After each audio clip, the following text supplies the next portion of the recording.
Hello, ಎಲ್ಲರೂ ಹೇಗಿದ್ದೀರಾ? I hope ಎಲ್ಲರೂ ಚೆನ್ನಾಗಿದ್ದೀರಾ ಅಂತ ಭಾವಿಸ್ತಿದ್ದೀನಿ. Welcome back to my YouTube channel. ನಾನಿವತ್ತು ಎಪಿಸೋಡ್ 43ನ ಎಕ್ಸ್ಪ್ಲೇನ್ ಮಾಡ್ತಾ ಇದ್ದೀನಿ. ಮಹಾರಾಣಿ ಮಾತನ್ನ ಕೇಳಿದ್ಮೇಲೆ ಆ ರಾಣಿ ಇರ್ತಾಳಲ್ಲ, ಅವಳು ನಗ್ತಾ ಹೇಳ್ತಿರ್ತಾಳೆ, ಏನು ನೀನು ಮಹಾರಾಣಿನ? ಪ್ಲೀಸ್ ಈ ಥರ ನನ್ನನ್ನು ನಗಿಸ್ಬೇಡ.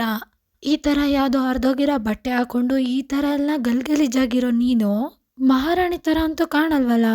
ಆ ರಾಣಿ ಮಾತನ್ನ ಕೇಳಿದ್ಮೇಲೆ ಮಹಾರಾಣಿ ನಾನು ಅಂತ ಅಂದ್ಬಿಟ್ಟು ಅವಳ ಸೇವಕಿ ಕಡೆ ತಿರುಗ್ಬಿಟ್ಟು ತುಂಬ ಹಳೆ ಬಟ್ಟೆ ಥರ ವಿಯರ್ಡ್ ಆಗಿ ಕಾಣಿಸ್ತಿದ್ದೀನ ಅಂತೆಲ್ಲ ಕೇಳ್ತಿರ್ತಾಳೆ. ಇಲ್ಲಿ ಅದಕ್ಕೆ ಅವಳು ಕೂಡ ಹ್ಞೂ ಅಂತ ತಲೆ ಅಲ್ಲಾಡಿಸ್ತಾಳೆ. ಮಹಾರಾಣಿ ರಾಣಿ ಕಡೆ ತಿರುಗ್ಬಿಟ್ಟು ಹೇಳ್ತಿರ್ತಾಳೆ, ಆ ಎಲ್ಲ ಒಡವೆಗಳು ಹಾಕೊಳ್ಳೋದು ತುಂಬಾನೇ ಭಾರ ಅನ್ಸುತ್ತೆ, ಮತ್ತೆ ಅದು ತುಂಬಾ ಚುಚ್ಚುತ್ತೆ. ಯಾರಿಗ್ ಗೊತ್ತಿತ್ತು ಈ ಅರಮನೆಯಲ್ಲಿ ಸ್ವಲ್ಪ ಜನ ಮಹಾರಾಣಿನ ನೋಡೇ ಇಲ್ಲ ಅಂತ. ಇಲ್ಲಿ ಅದಕ್ಕೆ ಆ ರಾಣಿ ಹೇಳ್ತಿರ್ತಾಳೆ, ಸಾಕು ತುಂಬಾ ಜಾಸ್ತಿ ಆಯ್ತು, ಚುಂಬಿ ಇಲ್ಬಾ ಇವ್ರನ್ನೆಲ್ಲಾರ್ನು ನ್ಯಾಯ ವಿಭಾಗಕ್ಕೆ ಕರ್ಕೊಂಡೋಗು. ಇಲ್ಲಿ ಅದಕ್ಕೆ ಆ ರಾಣಿಯ ಸೇವಕಿ ಮುಂದೆ ಬರ್ತಿರ್ತಾಳೆ. ಇದನ್ನ ನೋಡಿ ಸೂಸಿಂಗ್ ಸೇವಕಿ ಇರ್ತಾಳಲ್ಲ, ಅವಳು ಜೋರಾಗಿ ಕಪಾಳ ಕೊಡಿತಾಳೆ, ಎಷ್ಟು ಧೈರ್ಯ ನಿನ್ಗೆ ಮಹಾರಾಣಿನ ಮುಟ್ಟೋದಕ್ಕೆ. ಯಾವಾಗ ಆ ರಾಣಿಯ ಸೇವಕಿಗೆ ಸೂಸಿಂಗ್ ಸೇವಕಿ ಕಪಾಳ ಕೊಡಿತಾಳೋ ಇದನ್ನ ನೋಡಿ ಆ ರಾಣಿಗೆ ಕೋಪ ಬಂದ್ಬಿಡುತ್ತೆ. ಇಲ್ಲಿ ಅವಳು ಹೇಳ್ತಿರ್ತಾಳೆ, ಕಚಡ ಸೇವಕಿ, ನನ್ ಮುಂದೆನೆ ಬೇರೆಯವ್ರ ಮೇಲೆ ಕೈ ಮಾಡೋದಕ್ಕೆ ನಿನ್ಗೆ ಎಷ್ಟು ಧೈರ್ಯ? ಇಲ್ಲಿ ಅವಳು ಅಷ್ಟೆಲ್ಲ ಬೈತಿರುವಾಗ ಮಹಾರಾಣಿ ಸೂಸಿಂಗಿಗೆ ಕೋಪ ಬಂದ್ಬಿಡುತ್ತೆ. ಇಲ್ಲಿ ಅವಳ ಸೇವಕಿನ ಹಿಂದಕ್ಕೆ ಎಳಿತಾ ಆ ರಾಣಿಗೆ ಜೋರಾಗಿ ಕಪಾಳ ಕೊಡಿತಾಳೆ. ಮಹಾರಾಣಿ ಸೂಸಿಂಗು ಆ ರಾಣಿಗೆ ಕಪಾಳ ಕೊಡಿದ್ಮೇಲೆ ಹೇಳ್ತಿರ್ತಾಳೆ, ನಾನು ಬೇಕು ಅಂತಾನೆ ಹೊಡಿತಾ ಇದ್ದೀನಿ, ನಿಮ್ಮಂತವ್ರಿಂದಾನೇ ಈ ಪ್ಯಾಲೇಸ್ನ ನೆಮ್ಮದಿ ಹಾಳಾಗ್ತಿರೋದು.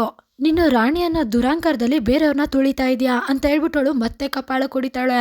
ಇಲ್ಲಿ ಮಹಾರಾಣಿ ಸೂಸಿಂಗು ಕಪಾಳ ಕೊಡಿತಿರ್ತಾಳೆ, ನೀನು ಬೇರೆಯವ್ರನ್ನ ಕೀಳಾಗಿ ನೋಡ್ತೀಯ ಅಂತ ಮತ್ತೆ ಒಂದು ಕಪಾಳ ಕೊಡಿತಾಳೆ. ಮತ್ತೆ ಈ ಅರಮನೆಯ ಶಾಂತಿನ ಹಾಳು ಮಾಡ್ತಿದ್ಯಾ ಮತ್ತೆ ಒಂದು ಕಪಾಳ ಕೊಡಿತಾಳೆ. ಮತ್ತೆ ಬೇರೆ ಇರೋ ಪ್ರಾಬ್ಲಮ್ಸ್ಗಳನ್ನ ಸೃಷ್ಟಿ ಮಾಡೋದು ಅಂತ ಹೇಳ್ಬಿಟ್ಟು ಮತ್ತೆ ಕಪಾಳ ಕೊಡಿತಾಳೆ. ಈ ತರ ಎಲ್ಲ ಮಾಡೋದಕ್ಕೆ ಶಿಕ್ಷೆ ಇದೆ ಅಂತ ಹೇಳ್ತಿರ್ತಾಳೆ.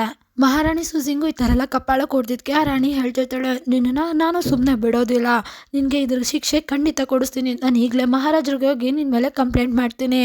ಇಲ್ಲಿ ನೋಡಿದ್ರೆ ಮಹಾರಾಜರು ಆಲ್ರೆಡಿ ಆ ರಾಣಿ ಹಿಂದೆಗಡೆನೆ ನಿಂತಿರ್ತಾರೆ. ಇಲ್ಲಿ ಅದಕ್ಕೆ ಮಹಾರಾಣಿ ಸೂಸಿಂಗ್ ಹೇಳ್ತಿರ್ತಾಳೆ, ಮಹಾರಾಜರು ನಿನ್ನ ಹಿಂದೆನೇ ಇದ್ದಾರೆ, ಅದೇನು ಕಂಪ್ಲೇಂಟ್ ಮಾಡ್ತೀಯೋ ಈಗ ಕಂಪ್ಲೇಂಟ್ ಮಾಡು. ಇಲ್ಲಿ ಅದಕ್ಕೆ ಆ ರಾಣಿ ಮುಂದೆ ಹೋಗಿ ಮಹಾರಾಜರನ್ನ ಮುಟ್ಟಕ್ಕೆ ಅಂತ ಹೋಗ್ತಿರ್ತಾಳೆ, ಮಹಾರಾಜ್ರೆ ಅಂತ. ಇಲ್ಲಿ ಮಹಾರಾಜರು ಸೈಡಿಗೆ ಬಂದ್ಬಿಡ್ತಾರೆ, ಅವಳು ಮುಂದೆ ಕೊಟ್ಟೋಗ್ತಾಳೆ. ಇಲ್ಲಿ ಆ ರಾಣಿ ಡವ್ ಮಾಡ್ಕೊಂಡು, ಮಹಾರಾಜ್ರೆ ಪ್ಲೀಸ್ ನನಗೆ ನ್ಯಾಯ ಕೊಡಿಸಿ ಅಂತ ಕೇಳ್ತಿರ್ತಾಳೆ. ಇಲ್ಲಿ ಅದಕ್ಕೆ ಮಹಾರಾಜರು ಕೇಳ್ತಿರ್ತಾರೆ, ಯಾವ ಥರ ಅನ್ಯಾಯ ಆಗಿದೆ ನಿಮಗೆ? ಇಲ್ಲಿ ಅದಕ್ಕೆ ಆ ರಾಣಿ ಮಹಾರಾಣಿ ಕಡೆ ತೋರಿಸ್ಬಿಟ್ಟು ಹೇಳ್ತಿರ್ತಾಳೆ, ಈ ಹೆಂಗ್ಸು ಮಹಾರಾಣಿ ಅಂತ ಡೊಂಗಿ ಬಿಟ್ಕೊಂಡು ಎಲ್ಲರ ಹತ್ರನೂ ಹೇಳ್ಕೊ ಬರ್ತಿದ್ದಾಳೆ. ಅದು ಅಲ್ದಳೆ ಇವಳು ಯಾವ ಪ್ಯಾಲೇಸ್ನೋಳು ಅಂತ ಕೂಡ ಗೊತ್ತಿಲ್ಲ. ಅಷ್ಟಲ್ದಳೆ ಅವಳು ನನ್ನ ಮೇಲೆ ಕೈ ಕೂಡ ಮಾಡಿದ್ಲು. ಅದಕ್ಕೆ ನೀವು ತುಂಬ ಸ್ಟ್ರಿಕ್ಟ್ ಆಗಿರೋ ಪನಿಷ್ಮೆಂಟ್ನ ಈ ಲೇಡಿಗೆ ನೀವು ಕೊಡಬೇಕು ಅಂತ ಹೇಳ್ತಿರ್ತಾಳೆ. ಇಲ್ಲಿ ಮಹಾರಾಜರು ಮುಂದೆ ಹೋಗಿ ಮಹಾರಾಣಿ ಪಕ್ಕದಲ್ಲಿ ನಿಂತ್ಕೋತಾರೆ. ಅವರು ಹೇಳ್ತಿರ್ತಾರೆ, ಮಹಾರಾಣಿ ಈ ರಾಣಿಗಳು ಯಾರ್ಯಾರು ತಪ್ಪು ಮಾಡ್ತಾರೆ ಅವರಿಗೆಲ್ಲ ಶಿಕ್ಷೆ ಕೊಟ್ಟು ಬುದ್ಧಿ ಕಲಿಸೋದು ನನ್ನ ಪ್ರಕಾರ ಸರಿ ಅನ್ಸುತ್ತೆ. ಯಾವಾಗ ಮಹಾರಾಜ್ರೆ ರಾಣಿ ಸೂಸಿಂಗ್ನ ಮಹಾರಾಣಿ ಅಂತ ಹೇಳಿದ್ರು ಅವಳು ಫುಲ್ಲು ಶಾಕ್ ಆಗಿ ಕೆಳಗಡೆ ಬಿದ್ದೋಗ್ಬಿಡ್ತಾಳೆ ಮಹಾರಾಣಿನ.